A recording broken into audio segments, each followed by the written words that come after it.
Hello friend, আমি মহাকুম্ভ মেলা ঘুরতে গেছিলাম। সেখানে একটা 10-12 বছরের মেয়ে খেলা দেখাচ্ছিল।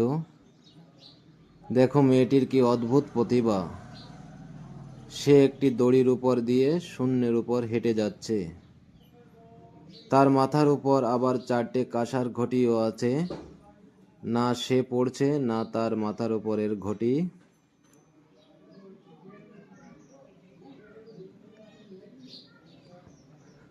অদ্ভুত, সে দড়ির উপর ড্যান্সও করছে।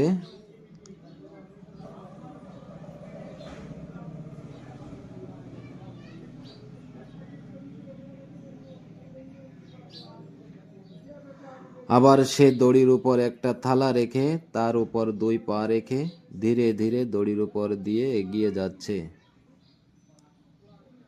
বাহ, কি অদ্ভুত প্রতিভা! তাই বন্ধুরা, মেয়েটির প্রতিভার জন্য একটা লাইক কমেন্ট করে দিও। Thank you friend.